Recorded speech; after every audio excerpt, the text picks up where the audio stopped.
Today we're going to be taking a look at the Makita XDT11Z 18 volt 1/4 inch brushed impact driver. So let's get started. Starting off at the bottom of the tool, we have the 18 volt battery slot, which accepts Makita 18 volt batteries, as well as the belt clip attachment hole. Moving upward, we have the hand grip. The hand grip has a nice firm rubbery texture, which feels nice in the hand.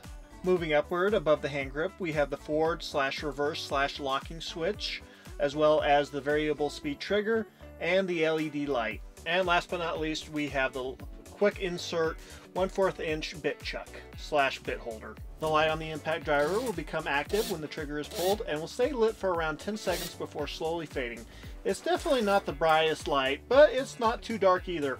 And overall, it's perfectly adequate and will do a fine job. So overall, definitely a plus.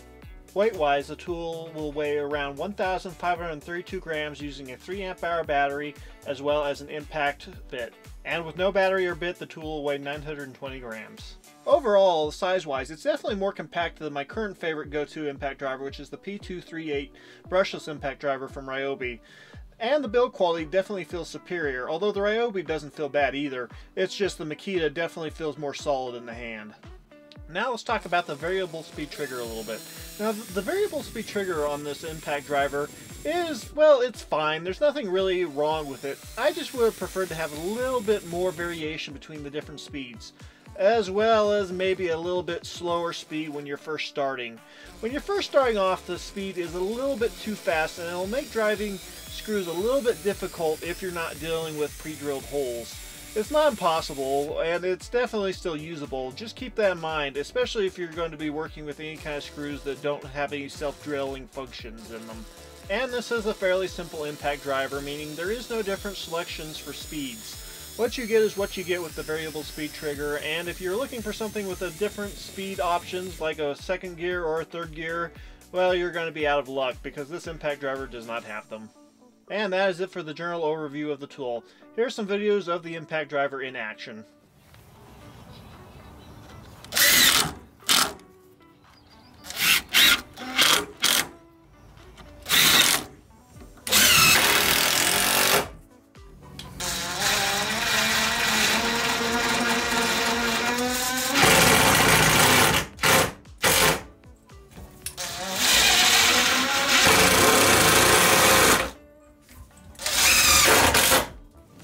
Okay, let's talk a little bit about this impact driver. Overall, the impact driver feels fantastic in the hands. It has a nice rubberized grip, which is great for my sized hands, which are smaller, and it does a good job of everything it's supposed to do, aka driving in screws or drilling holes using hex bits. Now, the one area of the tool that I'm not a huge fan of would be the trigger. And it's not because the trigger is a bad quality or sticky or anything. The main issue with the trigger is the fact that it, well, goes too quick too fast, and so there really is no slow speeds. I'll put in this analogy.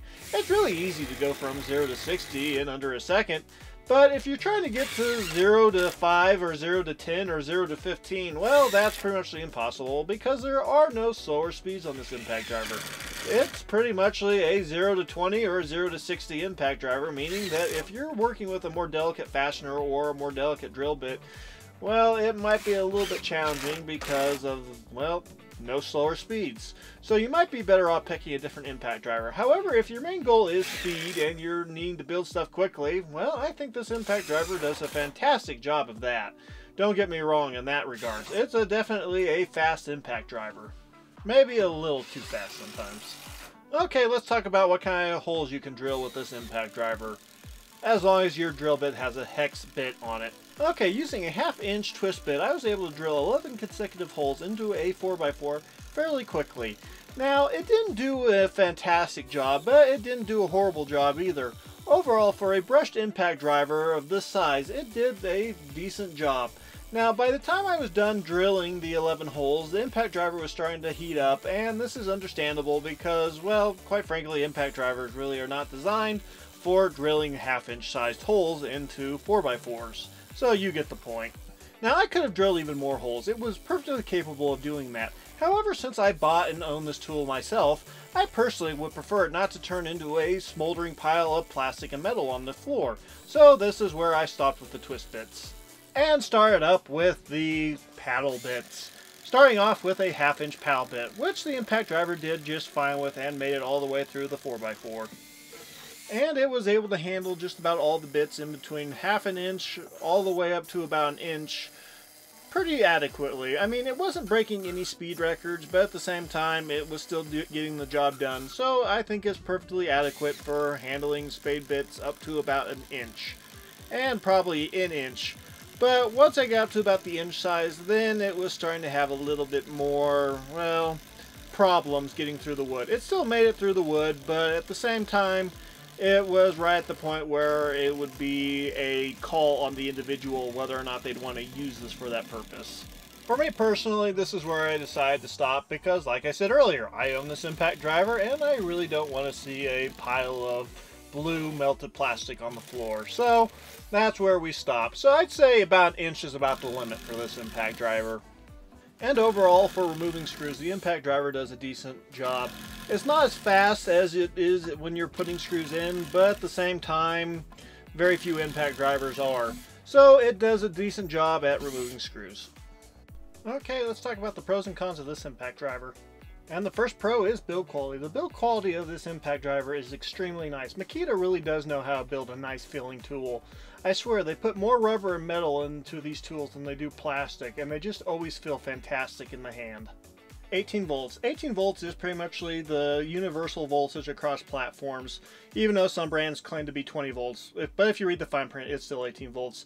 And as far as I'm concerned, 18 volts is about the perfect voltage for power tools.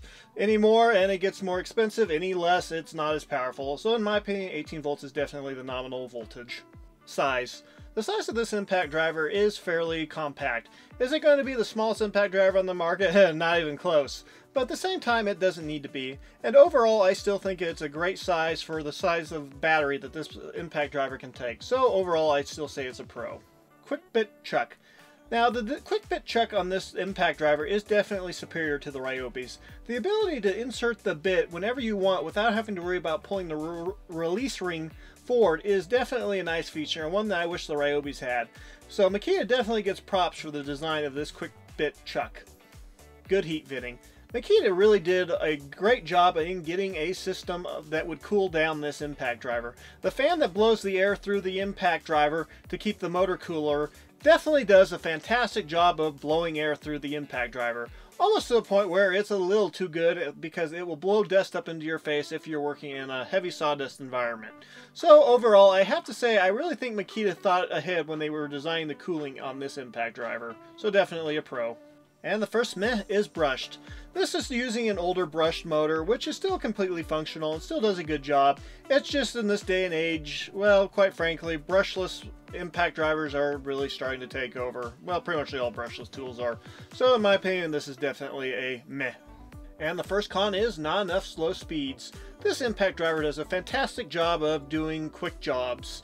However, if your job is a little bit more delicate and you need slower speeds, this might not fulfill your needs. Because quite frankly, the slow speed on this is still fairly fast. And I personally would have preferred to have seen a few slower speeds, slower than what was included. So in my opinion, this is definitely a con. And the last con is no speed selection switch. I've really gotten spoiled by my Ryobi and its 3 different speeds that you can choose from. It's super handy and it's a super useful function, and it's one that I definitely miss having on this impact driver from Makita. Overall, is it a deal breaker? No, but it still would have been a nice feature to have.